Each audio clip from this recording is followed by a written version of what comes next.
Hello, I'm Bob with JD Squared. Thanks for tuning in.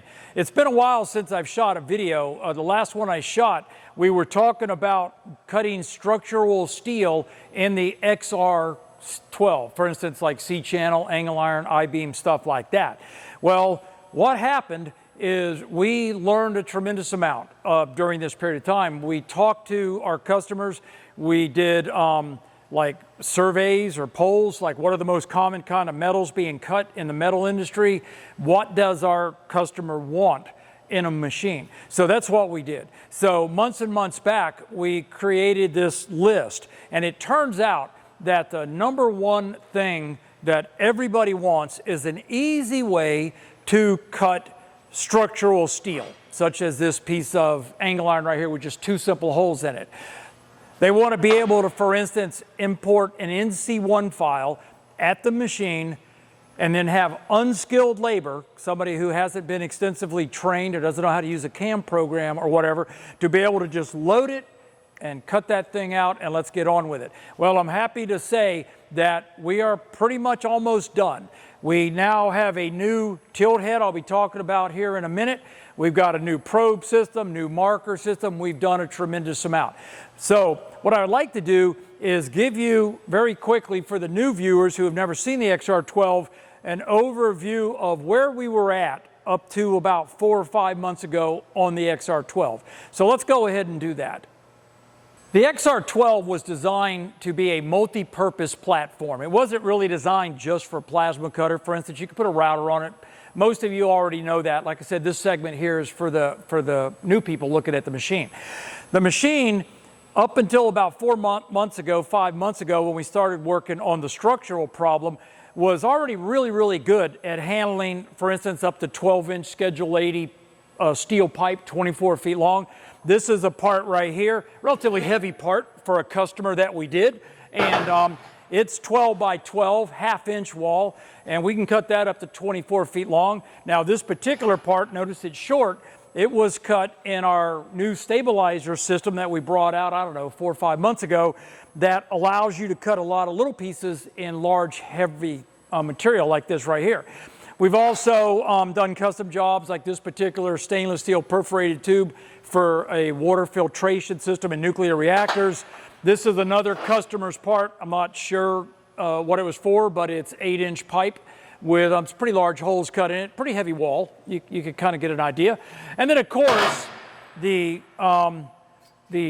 normal stuff that people cut in these kind of machines is like this is a good sample right here. This is the customer's part.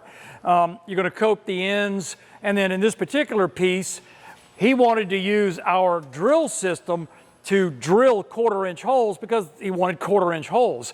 And with plasma, you're going to be in the ballpark, but you know plasma is plasma. So this particular piece right here, we drilled 20 holes in it, we coped the end, and it took, I believe it was 5 minutes, 42 seconds in that area. So he was pretty happy with that. And of course, the machine can also handle flat metal cutting. So if you wanted to load up a piece up to 24 inches wide, we don't care about the length, you're able to cut out your brackets, things like that on the same machine. Obviously, all the machines have water cooling.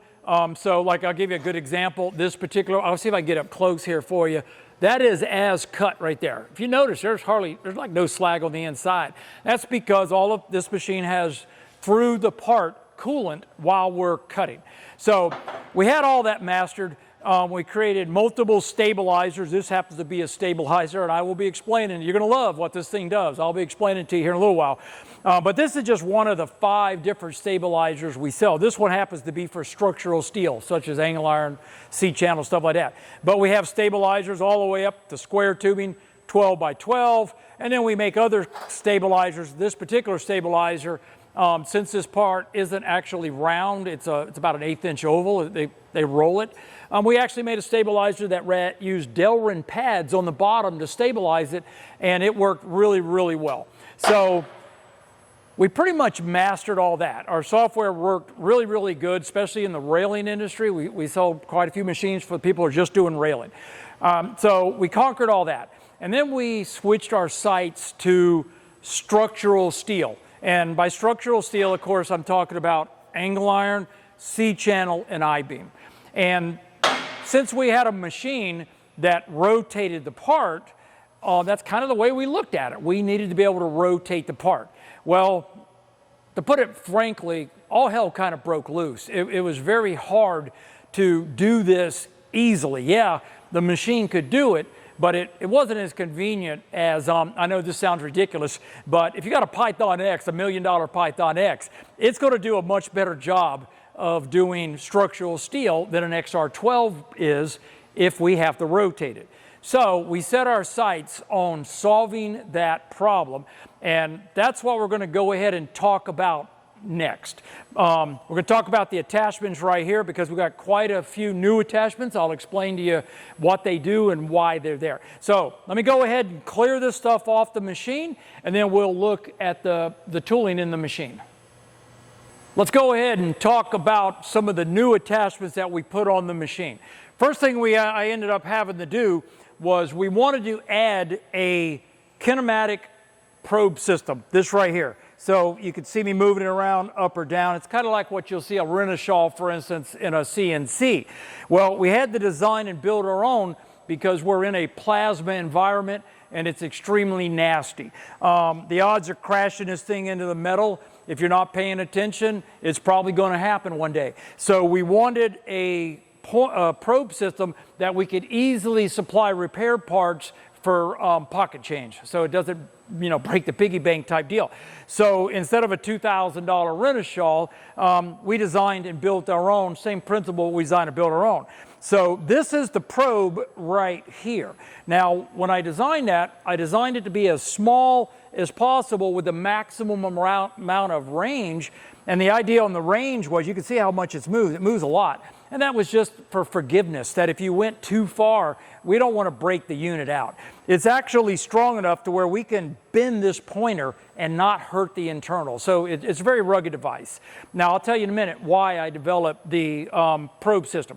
Anyway, I had to redesign the marker system to make it a little bit smaller to move it away from where I needed to mount the pointer. So this is the new marker system. It has the new internals. So for instance, when the scriber drops down, it now has a magnet in it which will attract I don't know what you want to call it, the drop rod, whatever it is, and it kind of like takes play out, helps out, a little bit more precision.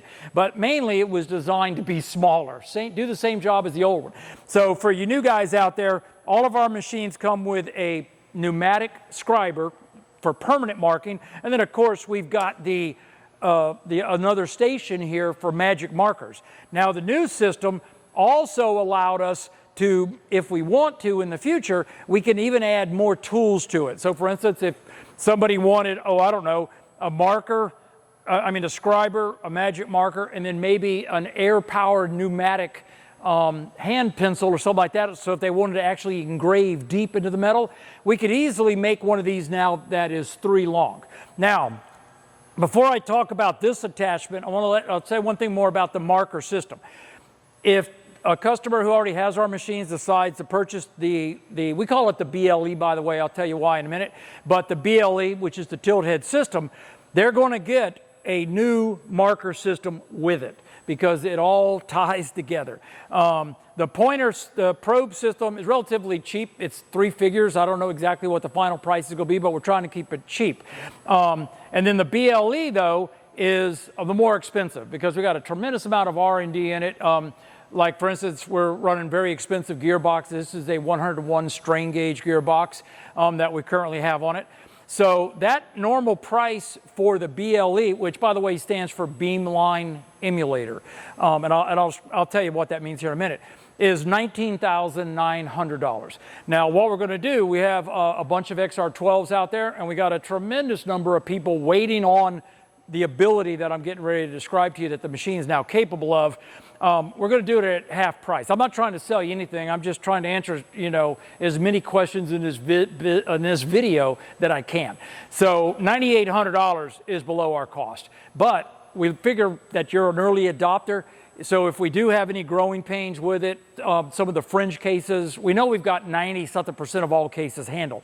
But I'm guarantee you, we're going to run into some parts that we haven't got handled. So for a limited time, probably a very limited time, we're basically going to give it to you at half cost. So that answers the price question right there.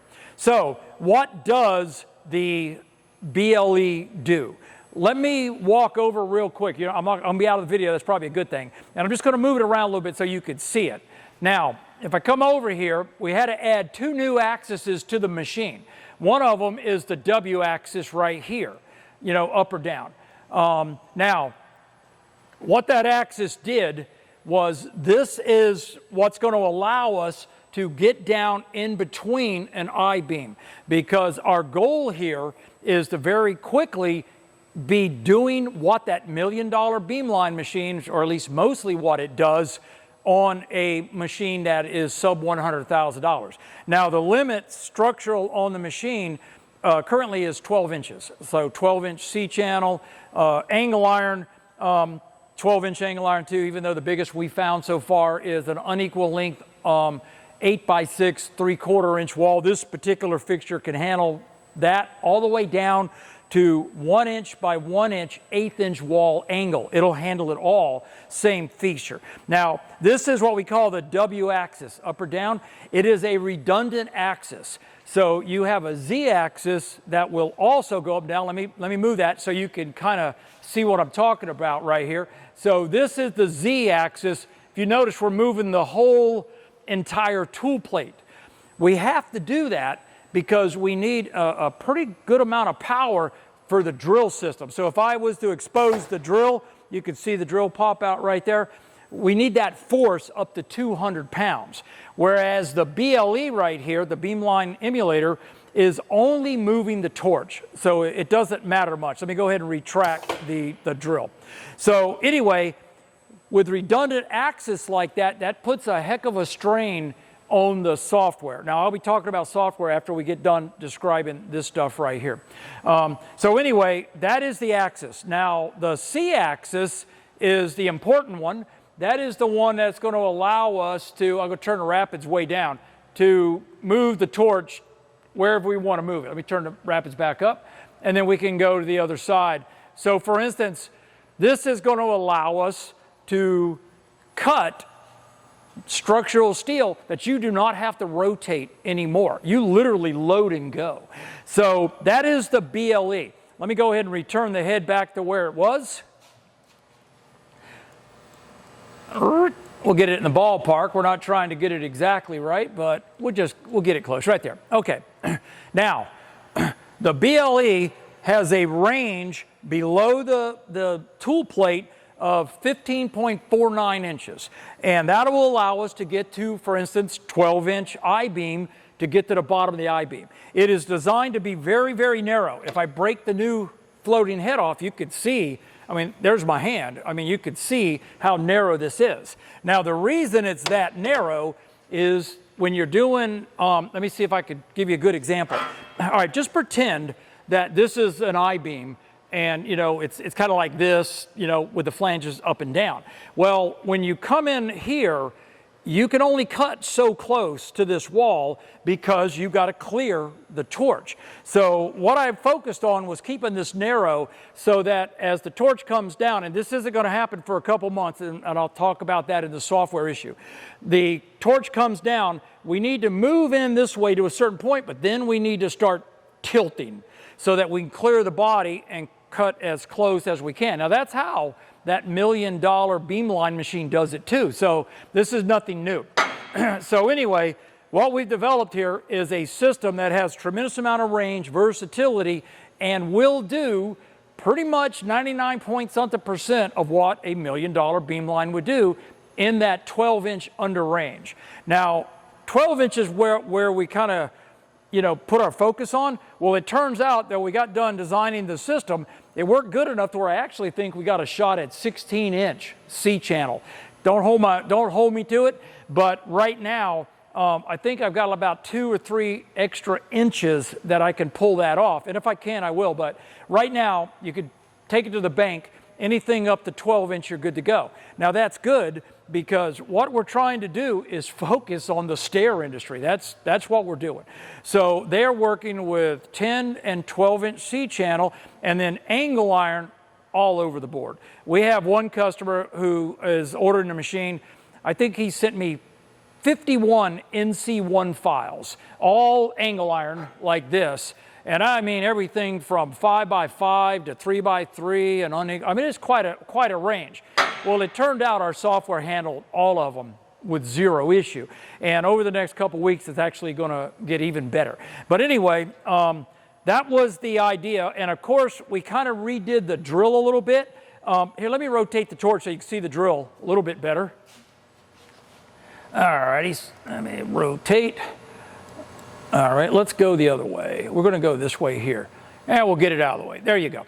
Okay. This is our drill system right here. Works really, really good. We've been very happy with it. And what happened was that pipe that I showed you earlier, the 20 holes in it, what the customer wanted to do, he's actually doing polished stainless steel. So we want to spray oil directly on the drill. We don't want to use the automatic cover. Now the automatic cover, let me show you, when the drill activates, in other words, when it goes down, this cover now falls. And the idea being is we're going to inject the coolant right through here at the drill point, but also when you're drilling, this thing here is going to rest on your part. So if you have a drill bit failure, this is going to stop it. This is going to catch that metal. And it also helps a little bit with just routing the coolant, keeping the coolant in the area. Well, in his particular situation, we needed this to stay up. So I simply redesigned this, put a little hook bracket here, and now we can very simply hook it up out of the way to where we could spray it. Now, we just had a customer pick their machine up, I don't know, a month or so ago, and they make flagpoles, 100,000 flagpoles a year. And they chose our machine as their next machine to do these tapered flagpoles. They're basically cutting out the access ports, drilling. Well, our machine drills 2 different size holes. They mounted 2 drills, so it does all of that. Well, what they asked for was the ability of maybe using a mister, you know, or something like that, to where we can mist directly on the drill. So I got this mister off of Amazon for like $30, and that is one of the features that I will be adding to the machine here in the next couple of weeks. Now, I've only had a few people even ask me for it, but I'm going to go ahead and do it so that it is automatic also, so that if you are drilling, then we can kind of mist. And what we want to do is put it on a pulse type cycle to where we pulse it. So that'll take a little bit of software work, not much. So anyway, that's the only new attachment I see coming out. So that's now, oh, by the way, if you've got the drill system already, we will be sending you a new drop cover. I made a few changes to it. I like it a little bit better. I mean, the other one was working pretty good, but I like what I've done here a little bit better. And our policy here is, if we make a change to a machine that I would have done on day one had I thought of it, for instance, like the multi-tool marker system that we could expand, we will typically give these parts to an existing customer for free. So if you've got the machine and you're thinking about this, you could expect more than just a BLE. If you order that, you're also going to get a marker system, and if you got a drill, you'll get a new drill stuff. We like to keep everybody on the same page because our goal is to keep making the machine better and better and better. So for instance, one of the favorite cars I've ever bought in my life is a Tesla. Just love the Tesla. And one of the reasons we do is about every 3 weeks or so, we get a software update. God knows what we're going to get. And it's exciting to know that I have a product that just keeps getting better years and years after I paid for it. And that's our policy with these machines. Let's just keep making it better and better and better. Now, to do that, I kind of need your help. I need the feedback. And fortunately, I get a lot of feedback from our customers, positive feedback. They're trying to help me make this machine better, and I really appreciate that. So thank you, guys. So anyway, we've got the rough stuff out of the way. You know, we've talked about the drill. We've got the BLE right there. Another thing that we've developed here, when we started adding all these tools, the marker system, the probe, the drill, the BLE, And there's something else about the BLE I'm going to show you here in a minute. It turned out that setting the tools the old way turned out to be a little bit of a bummer. I mean, it'd take you 15 minutes to set all the tools. Now, you only set the tools when you put them in the machine. This isn't something you do every day. You know, once we put all these tools in it, we set it. However, like I said, we try to improve the machine. So I'm going to walk up and see if I get it focused. Now, this is another part that we will be sending out to everybody who has the machine. Hopefully next month we'll start sending it out. And if you look at it, it's got a cross and circular mark system, and it's magnetic. And the idea being is that we could take this, clamp it onto the machine right there, and now we can rotate this a little bit so that we could see the crosshairs very easily. And what that allowed us to do was very easily set the laser position, the markers, everything. You can do it all now in under 5 minutes. So you will be getting this part once again for free because it is being included with all new machines. Alrighty? So let me go ahead and return the drill back.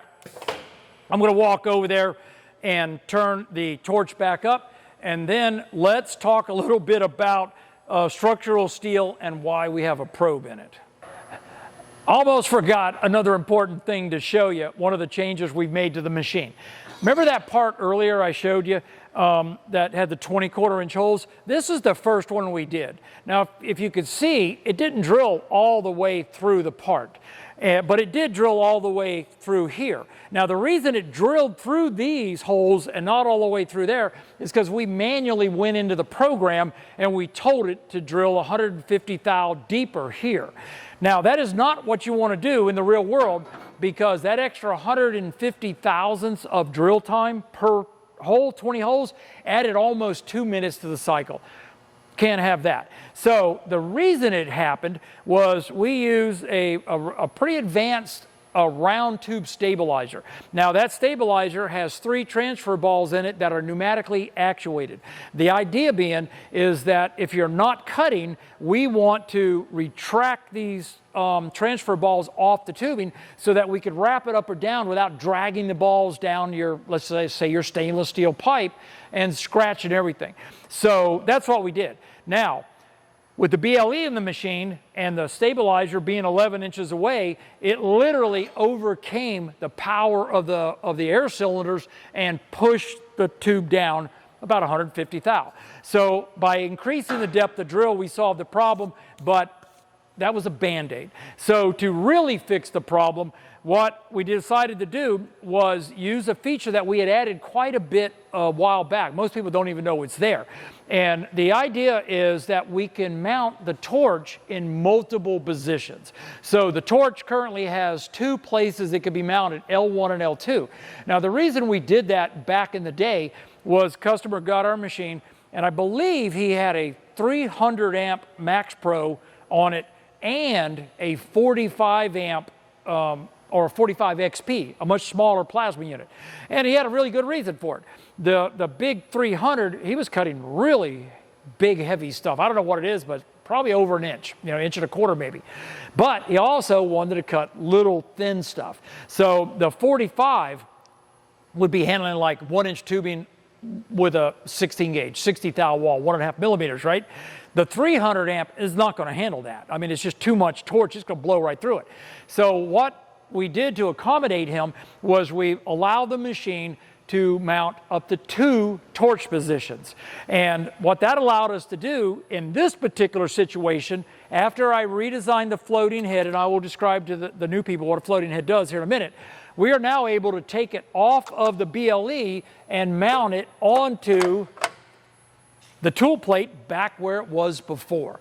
And we still got our floating head function, but look at this. If I drop the drill down, I am very, very close to the drill, you know, where I need to be, which is optimal. Now, what that allows us to do, since this torch isn't out here, we can now move the stabilizer back to its old position. We never had a problem drilling in the old position. It was just that extra leverage that we allowed the machine to see because of the stabilizer being too far out. That's what caused the problem. Well, we went back to it, and lo and behold, his part cut out clean as could be. 5 minutes, 42 seconds. We took almost 2 minutes off the time to do it. So anyway, that was the idea. Now, real quick, for the idea of the floating head, for y'all don't know. This floating head is all self-contained. It is spring-loaded because when we went to the BLE, if you turn the head sideways, it would, pun intended, it would float on its own. It would just move around. So I redesigned it to where now it is spring-loaded to not allow that to happen. At the same time, it doesn't put out enough force to hurt the nozzle when you're checking.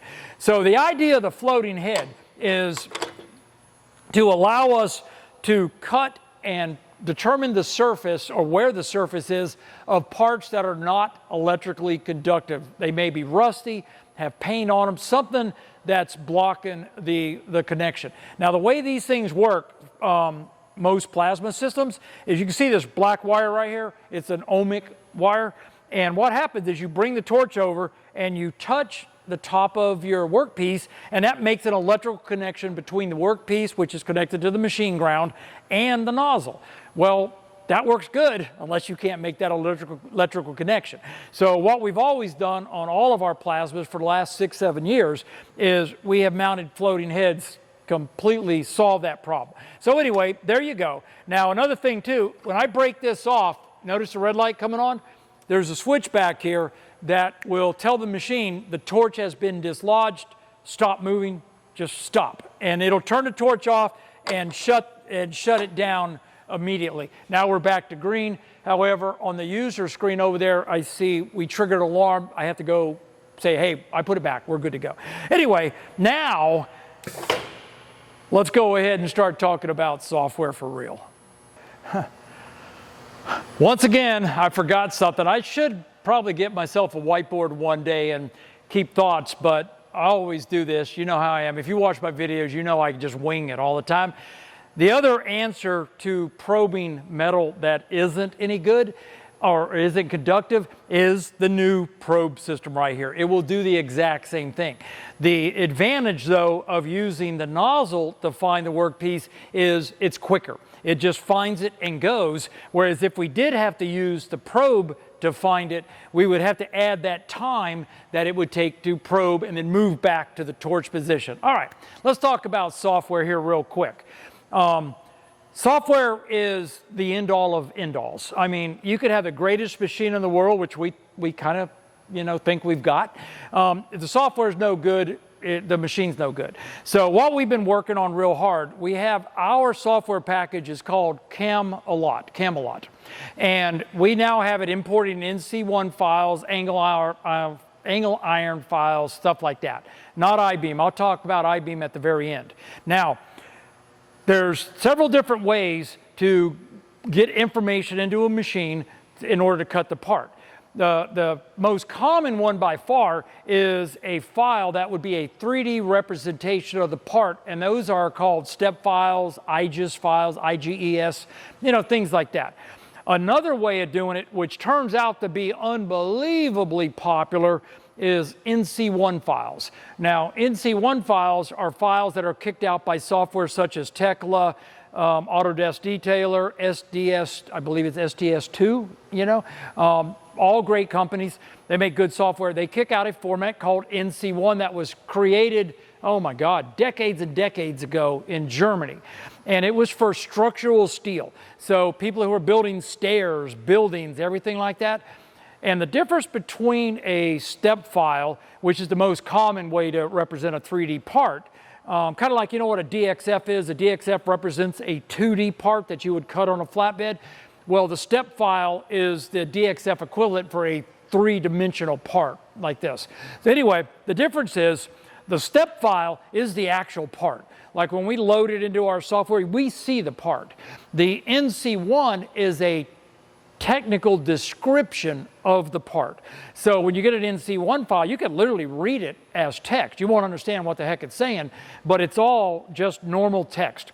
And what you do is you read that file, and it'll tell you the cut profile, how long the part is, where to drill a hole, where to cut, but it just tells you where it's at. So we have been working very, very hard on NC1 files, and we've got it pretty darn good. So I believe I think we're on target over the next couple weeks this month. The goal is April 31st, I believe, April 30th, whatever the last day of the month is. We want to be able to load an NC1 file in the machine and just cut it, you know, a single NC1 file. So it doesn't matter if we are using a stabilizer, we're cutting little pieces or long pieces, that's our goal. Now, I feel pretty confident about that because I'm the guy who's writing that software and I know exactly where I'm at. So I feel real good that I'll hit that target easily. Now, there's a couple caveats. One of them is I don't think I'll have it doing text marking. And we're talking to the NC1 crowd out there because believe me, that's everybody who's calling us is NC1 guys. And the text is, if you want to put a part number where you're going to engrave to place, let's say you're going to take this bracket and you want to weld it exactly right there. Well, what you're going to do is use the marker system to mark the corners of where you're going to weld it. And then if this part has a part number, sometimes the NC1 file will tell you what that part number is and you can engrave it right next. I will not have that done in the next 2 weeks. Probably the first week or so of May, maybe 3.5 weeks, we'll have that in there. And at that point, if you're doing stairs, we've got you covered. I mean, I can't think of anything we wouldn't be able to do in angle or steel. Now, when I mentioned a couple caveats, clearly the marker system and the drill can only operate on the upper surface. So if you're doing that, no problem, we've got you covered. If you need to drill holes in the side, you cannot do that on this machine. Now the way well, you can't do it in one operation. Now the way we're going to solve that problem is through software. So let's just say we're going to make this part, we're drilling holes, we're marking, we do this face. But we also need to do this face. The only way around that problem is you have to remove the workpiece, turn it, flip it around so that this is now facing up, and then we're going to use our laser pointer up here, and we are going to place a crosshair on the part so that when you flip it around, you're going to line the laser up on the crosshair. Now it knows where to put all of the other holes and the markings, because remember, it's already cut out your shape. Your shape is done. It's finished. But if you do need to work on this side, you're going to have to flip it. Now that's going to take the majority of next month because that's some complex writing because you got to literally flip everything from one plane to another. So those are things that we're going to try to accomplish and knock off during the month of May. During April now, what are we, April 16th or something like that? This month it's all about I want to cut and drill, I want to cut my holes, everything to what pretty much everybody needs to build stairs and stuff like that. So that's where we're at as far as NC1 files go. Now, the second thing we're going to start doing, I've already started working on it, and this is for the people who don't know a CAM program or not working with an NC1 file. So with an NC1 file, you're going to plug it into the computer and you're going to make it. Oh, one other thing I got to do next month too is nesting. There's two things. An NC1 file can contain multiple parts in the same file. So we have to write the software. None of this is hard, by the way, but we got to write the software that is going to pull out those individual parts. So say you have an NC1 file, it's got 100 angle iron parts in it. Our software has to go through it and say, okay, I'm cutting 5x5 angle 3/8 wall. How many of those parts in there are that same part? Generate the code for it, and then we want to nest it out. So that's what I'll be working really hard on next month to get all that done. Once again, we're trying to make the proof to where untrained labor can just make your parts right off of your NC1 file, right out of Tekla or whatever. So that's a big thing right there that we're working on. Now, there's 3 ways that we can get software to cut these kind of parts, structural parts or whatever. I already talked to you about the first one, NC1 file, and believe me, that seems to be the most popular, at least in the stair industry. They're all about NC1 files. The second way of doing it, let's say you've got a piece of angle iron or this particular round pipe right here, and you don't want to go through the CAM program, you don't want to do anything. You've got a blueprint in front of you, and you want to go to that screen, and you want to tell the machine what I want to do, conversationally. So I've been working on that pretty good. I think I'll have the first test out next month. And the idea being is you walk up to the machine, and let's just say you got a piece of angle iron right here. You're going to pick your profile. It's going to give you a drop down. You can pick all your profiles. So we would pick 5x5, 3/8 inch angle iron. And then you're going to tell it the features. What kind of end condition do you have? Do I want maybe a 30-degree cut here with a little notch out, a straight cut there? What are the two end conditions, front and rear? And then what features do I want between those two end conditions? Do I want to drill a hole? Do I want to plasma cut a slot? That's the second way. That will probably come out next month also. And that's for people who very quickly want to maybe napkin draw a part and say, hey, Frank, go make me this part. Now, Frank's training is about 15 minutes. He knows how to tell the machine what we're cutting, how to turn it on, how to home it, and then he knows how to enter, just basically fill in the blanks. I'm cutting 5-inch by 5-inch channel. I want a hole here, and read it directly off the blueprint. That is a feature that I'm very excited about, and I think we'll be sending it betas out to our existing customers sometime around the end of next month. I'm not, obviously right now I am 100% about NC1 C channel and angle. I'm 100% about that. As soon as I get all of that done, then I'll finish up the rest of it. The good news is all the work that I'm doing on the NC1 file is actually a direct transfer right into the conversational system I'm describing to you. Now, the third way of doing it is to where you bring a step file into Camelot and you literally pick every feature. So if you got a hole, you would pick the hole. And this is, by the way it's done in almost all software in most machines. You pick these individual features and away you go. That's going to be a little bit later if we're trying to tilt the head, if we have to run the tilt head. Remember I mentioned earlier that when you have a redundant axis, it kind of plays havoc with the software. And what it does is, let's just say we're gonna cut this part, we load it in the Camelot, we picked all of our features. The software has to be smart enough to know that, do I need to drop the tool plate down on the Z axis and the W axis at the same time? That's actually trickier than it sounds. So to be honest with you, I don't see us accommodating that until maybe June, somewhere in June. It might happen earlier. If my son wants to work on that while I do the other stuff, it's going to happen much, much quicker. He's a much faster programmer than I am. So anyway, those are the three ways, and that's what our target is. So to sum it up, this month we're done with NC1s with the exception of maybe marking text. Now when I say done, yeah, we are engraving all the marks of where to put your brackets. I'm literally talking, the only feature I should be missing is to put text on it, and then of course we have to flip if you want to do this side. And by the way, doggone near every NC1 file that I've looked at, in fact every single one of them, doesn't have any marking on the sides. It's like you look at your 12-inch C channel, which would be like a step and a stair. All of the marking and everything is on the top surface, so it's all easy. So anyway, if you've got our machine and you want to go ahead and order this, you can expect that by the time you get this unit, you're good to go. You are turn and burn, baby.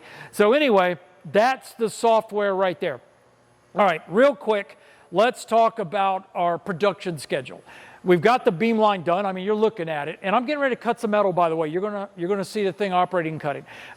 It's done. It's finished. We are good to go. Now we have to put it in production, which means we got to contact this company and make sure they've got enough gearboxes for us in stock.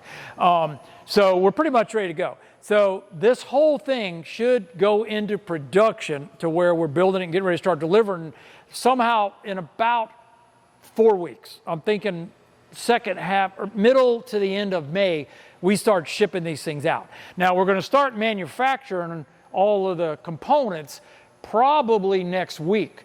The reason it's going to take a month is that's how long it takes to get these doggone gearboxes, and they don't stock them, so they're bringing them in for me, you know. So if you decide you want one of these things, we're just going to do first come first serve. Whoever says, hey, if you already got the machine, order the unit and you're in that list right there. Now all new machines that they want it, of course we're going to put it on and get it going. So let me see, have I pretty much covered everything? I've told you what the the initial price of this stuff is. And I'll be honest with you, it's going to go up later. There's no doubt about it. Our distributors want it up much higher. We're not going to go much higher, but it's going to go higher. But anyway, I've covered the price, the new drill systems. I don't think there's anything left to do other than why don't we go ahead and cut this part out so you could actually see it operate.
Okay, here we go. Here's our part. A little slug here, kind of stuck in there a little bit, but it comes right out.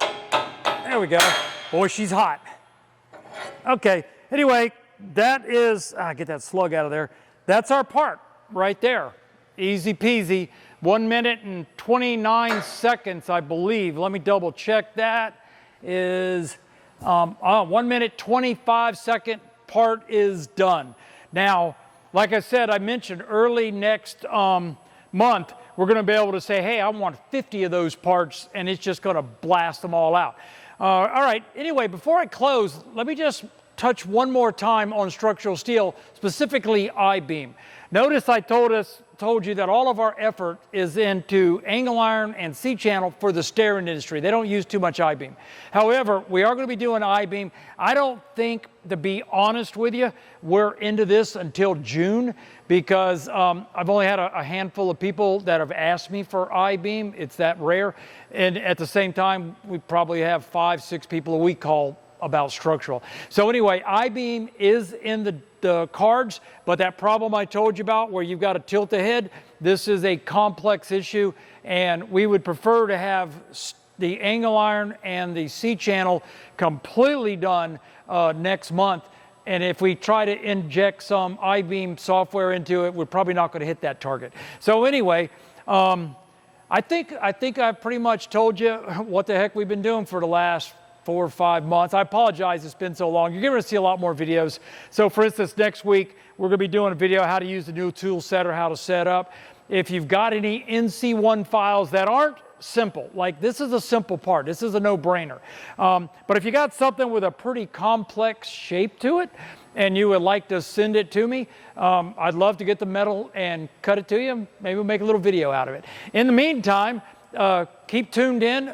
We are doing a lot, and I hope in about a week and a half, last week of this month, what is that, about a week and a half or so, I hope to do a complete video of how to load an NC1 file and just cut that thing out. Anyway, I really appreciate you taking your time out to view this video.